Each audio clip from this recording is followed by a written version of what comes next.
14 win over Marist. It is St. Thomas's 30th consecutive win on its home field, dating back to 2016. We will open up with comments from Coach and then open it up to the floor. Fun day. That's not always necessarily the intention, but I think it was fun because of the way that the team came together today. And I don't just mean grew together emotionally, but each phase of the ball had the other team's back a little bit more than I've seen earlier this year. Case in point, offense turns the ball over and puts our defense on a short field, and the defense bails the offense out and has their back. Defense allows very nice drive and unfortunately scored with about 1:12 before the end of the half. And offense goes back out there and goes right back down the field, counterbalances the drive, and offense has the defense's back. So to be able to see those things start to come together was great. To be able to see us grow a little bit on some of the positivity that we had last week was good. Always good to see us when we're able to run the ball and stop the run. Didn't completely stop it today, but to hold the team on 29 attempts to 52 yards when only 2 of those were sacks is a really nice defensive effort. So definitely different schemes than we're used to seeing, and I think our assistant coaches did a really nice job of figuring out while the game was going on how we needed to adjust, both on defense and on offense. And probably something that excites me the most is a lot of the things you didn't see, which is the hidden yardage on special teams. There were a lot of balls, 3 to be specific, when we were out there that Andrew McElroy did a great job of fielding. And even though the return might only show up like an 11-yard return, it could have been 30 or 40 yards worse. The block punt was certainly nice. Field goal PAT is starting to come around. So the special teams is fairly stable right now, and those things don't always show up on the stat sheet, but producing really well. Questions that you guys have?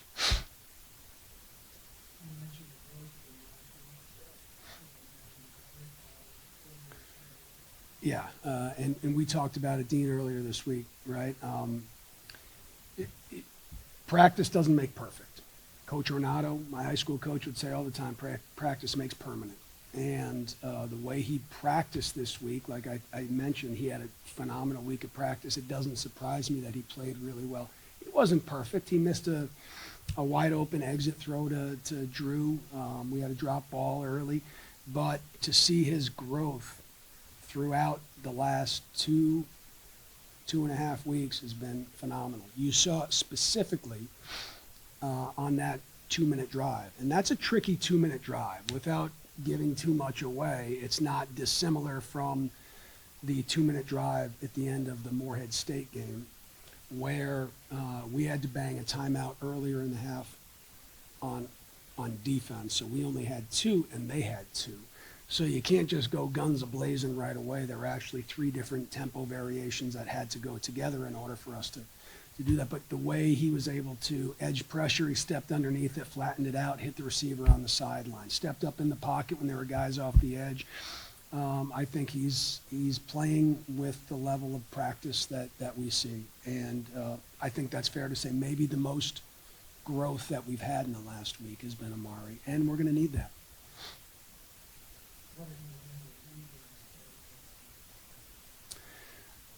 It's tough. I mean, I'm not going to say he was just fine. I think any competitor, we have ridiculously competitive kids, right? They all look different. They're all from different states and all that, but they are very competitive kids.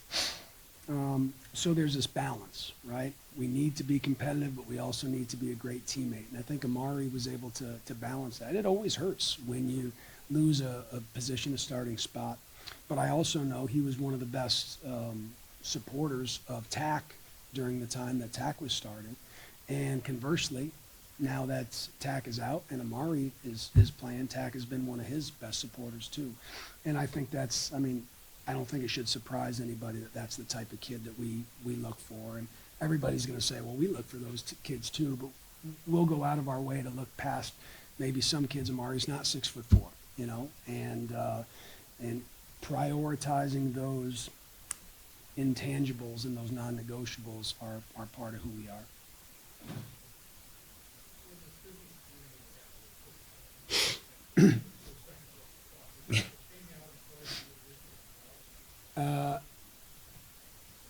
trying to think if I really want to answer this. I can answer this. Yes, we did. So the clock did not start as soon as the play started, and that was the discussion that was going on. So while the clock then changed from 9 seconds, which we can get 3 plays off in 9 seconds. We've done it twice to score at the end of the half in the last 15 years, and if they're done right. 5 seconds is totally different, so you can't always guarantee that you have 2 with 5 seconds. And the conversation that was being had was, okay, we're going to take it from X amount of seconds down to X amount of seconds. How do you know? How do you know how long the play took? But yes, the play call changed actually twice in that time, and I think the coaches who were in the box did a really good job. And credit the officials. I appreciate the simple fact that even though there was adversity that we had to get through on that play, that they allowed us the time, and we still had a timeout left if we needed it to. So, but yes, it did change the play call twice. I'm not going to tell you the original play call.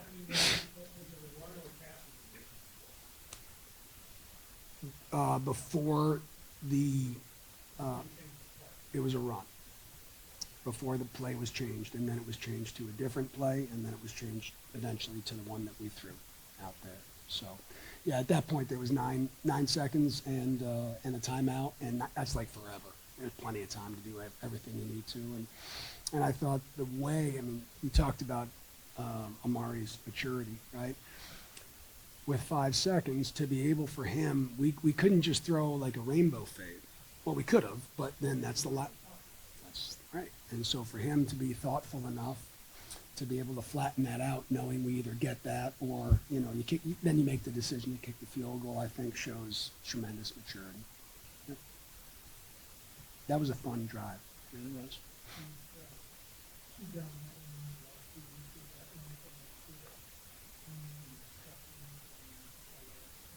Boy, Dean Spiros, the Grim Reaper here, my gosh.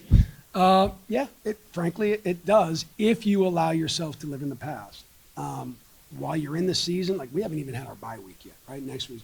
So right now it's just trying to knock the balls away that are coming at us as fast as we can. I'm sure it will probably feel more like that when you have more time to reflect.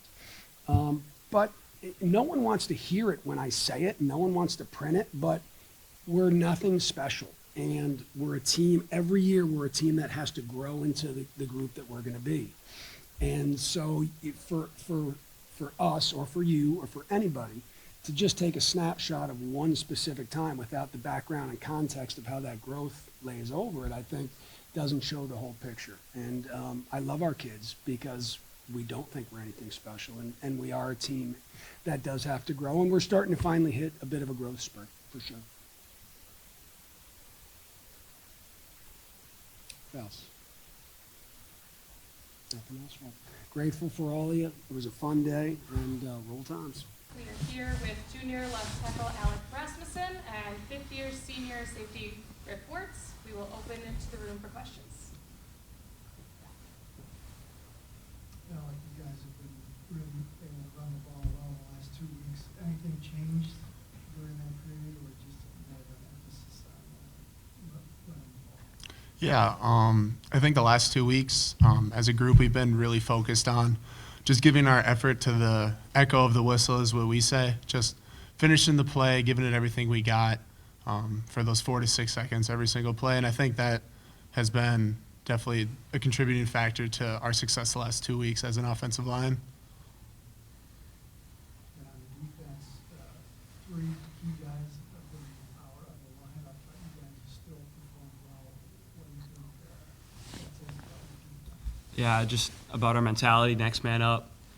Everybody's preparing like it's going to be their job, like they're the starter, so it goes a big way, especially when injuries happen, because they're always going to. So it's been really, really good to see some guys, especially in the back end. We saw Mitch Shares played well today. Gugmos had that interception, so it was really fun to see.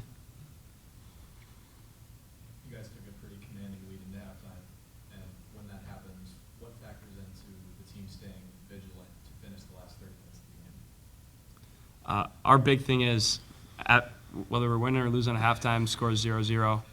We didn't come here to like Coach said, we didn't come here to play 30 minutes of football. We came here to play 60, so that's what we're going to do. You guys have three running backs that are really dynamic. Talk about the differences that they bring to the table. Yeah, we have three fantastic running backs that I've seen a lot of playing time this year and last year. It feels great. It feels like we have three RB1s back there. They all come ready to go every single week. It's great. You know, they're all really mean, tough runners, and that's something I can appreciate a lot as a lineman, kind of continuing that mentality that the O-line has into the backfield. I'd say for the differences between the three of them, they all kind of just similarities kind of stick out more to me. Just all have really just the core fundamentals of what this program's about. Good ball security, running strong, running hard, trusting the people in front of them, which I can appreciate a lot. So it's just been really enjoyable to see all three of them grow since I've been here. So. You guys have won 30 consecutive games at home now. What does it mean for the two of you as upperclassmen to continue that legacy and get that 30th win on O'Shaughnessy Stadium? My big thing is the guys before me that older graduated that I played with, they put the work in to start that streak, so it's our job to continue it. Yeah, I totally agree. It's just that was kind of something that when I was here as a freshman, there was a lot of fifth-year guys playing that left the program in such a great shape. None of them had lost at home, I think, at that point. They had been the group to start it, and had never lost at home since they were freshmen. And being able to continue that is it's a privilege. So. I'll ask both you guys is, how do you think the teams reacted after the loss to Grif in terms of coming back and playing so well the last